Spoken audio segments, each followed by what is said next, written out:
kind of get information in regards to the whereabouts of your passport, and if he gives you the information that you can apply for a new passport, that's what you can go ahead and do at that point. I'm sorry, well. I have to call. Why do I have to speak to a lawyer? I can't afford a lawyer because they've also committed multiple counts of fraud and stolen everything I own and defamed me, so I don't work, and like there's not a crime. I mean, if you go to it, maybe to give you a better understanding, I'm just starting to link more of the evidence now. If you go to my website, it's pfi.rocks. So I can't do that. So in regards to, I think the Charter of Rights and Freedoms says I'm allowed to come and go freely from the country. So I'm allowed to have a passport. I shouldn't need a lawyer to find out whether or not I can have a passport. It's right there in the Charter of Rights and Freedoms. Not to, contradict, your rights, but the passport is the property of the government as well, so it can be revoked for many different reasons. I don't know I don't know the extent of the details of this it hasn't case, been revoked, unfortunately. But so this is the problem, right? It hasn't been revoked. I'm not sure if you're familiar with Section 127 of the Criminal Code of Canada, but basically... No, I'm not, and, for my job, I don't need to be familiar with that part. Basically, it's a loophole in the Criminal Code that permits individuals like Crown prosecutors and crooked judges to circumvent the Criminal Code by basically creating crimes on the fly, by putting it in a release order. So you can get arrested on any allegation, and then let's say they know you love popcorn and you can't go a day without popcorn. Well, what they'll do to try to, nail you on a crime, because if you don't commit any actual crime, they might say, okay, in your release order, you're not allowed to eat popcorn. Now, even though it's, obviously it's not illegal to eat popcorn, but they basically customize, personalize, we create crimes to target an individual, such as myself. So it's not a crime to have a passport. So, but they took it anyways. They just, insisted that they have my passport. Now I just don't know what the process is. They told me all I have to do is reapply for one once it's released. No one now, including you guys, no one will tell me if that passport was released or not. I just want to know if it's been released, then I'll come on down and I'll apply for another passport. Yeah. If it hasn't been... So that's it. That's where the lawyer comes in. He'll find out all that information unless you can find out yourself. Well, but that's what once I'm doing. That is released, then you can apply. So but I'm trying to find out for myself. Do you know? Oh, no, I know, but we don't have a connection to the police from that perspective. So I don't know if it's released. Only, okay, how about let's go at it a different way. Here, let's try this. You have my passport number, correct? I have information. Well, I told you my passport number. Yeah. Mm-hmm. Right? So can you tell me if that passport is active?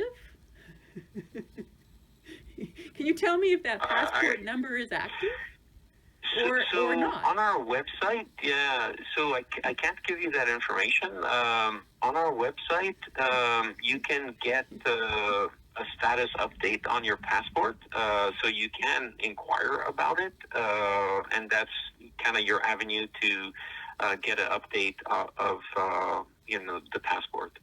So if I go on to your website, let's do that right now. Okay, what? Okay. What is your website? So Canada. So it's www.canada.ca/passport. Canada.ca/passport.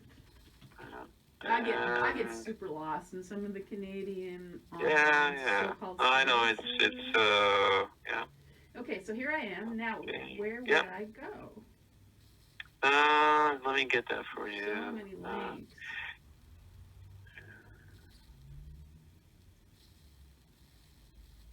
So you can check. Hold on. So check this out.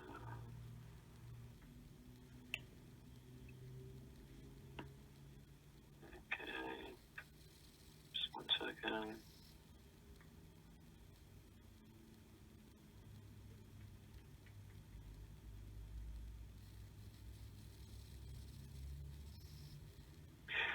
So if you go to the bottom, there's a contact us in the blue bar. Contact us in the blue bar. Okay. Bottom, Yeah. like it's like at the top. Yeah. So if you click on that, and then there's a bunch of links, to get. So I'm just looking case by case. Get. Well, there's something called report fraud or abuse. This is. I'm not sure. I think technically the charge would be maybe mischief. I mean, that's the easiest one. Yeah. I mean, it's actually domestic terrorism. So probably, yeah. I mean, if there was fraud or abuse on your passport, I'm not sure if that's the case. But you can definitely use the link contact the passport program, and so I have questions about your passports, and then look, it's saying general inquiries, feedback, compliments, and complaints. That sounds like that's probably not the right department.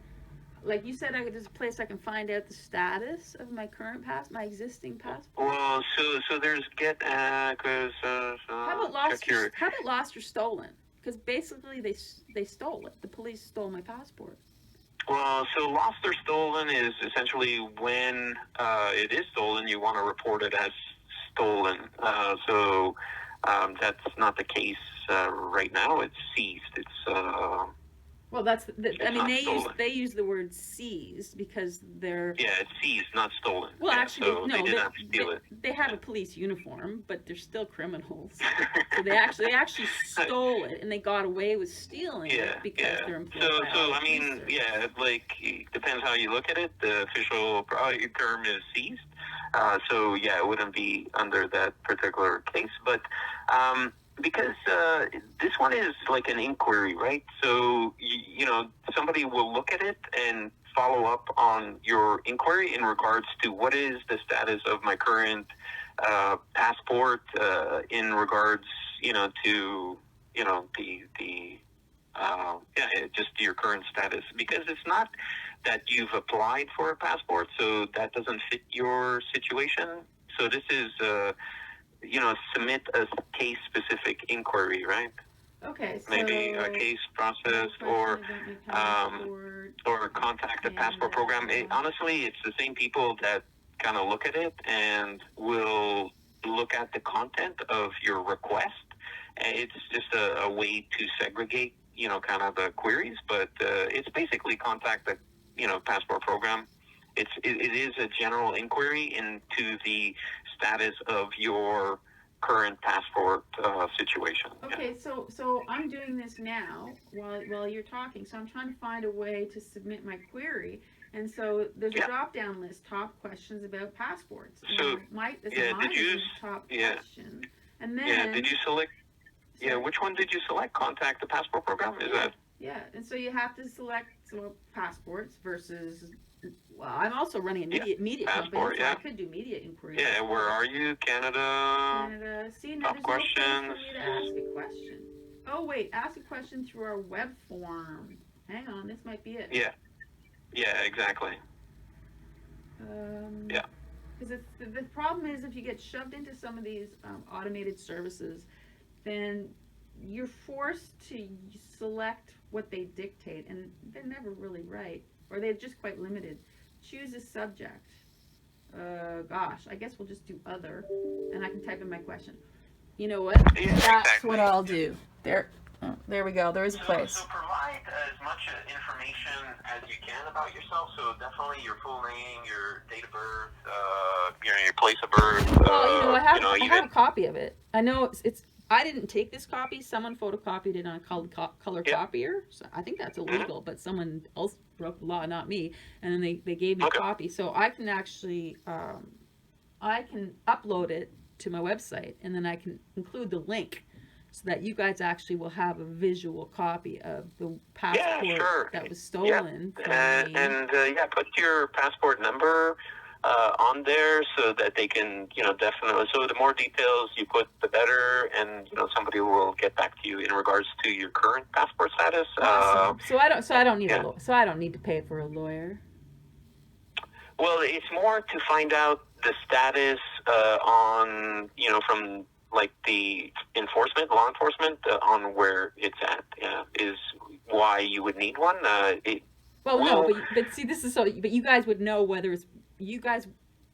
I was told that I can't apply we don't know. I can't apply for a passport. I cannot apply for one because you guys have already been informed that my passport was, sorry, what was the word you used instead of stolen? Seized, right. Seized. So you guys already apparently know somehow that now if that's not true, if you don't know if my passport was seized or not, well then I can just go to the passport office and just order one, right? I don't even have to go through all this craziness. You can try. So essentially your case has to be resolved to do that. My case has to be resolved? So well, that's what you said, right? So your case is still outstanding? Is that? No. Oh, the criminal matters? That's it's basically resolved at this point. I mean. Oh, okay. So, but again, like if you wanted to know the status of your passport,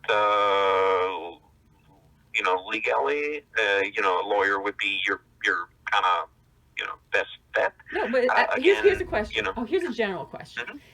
If someone has their passport seized, yes, does Passport Canada know that or not? Sometimes depends on if that's communicated to us.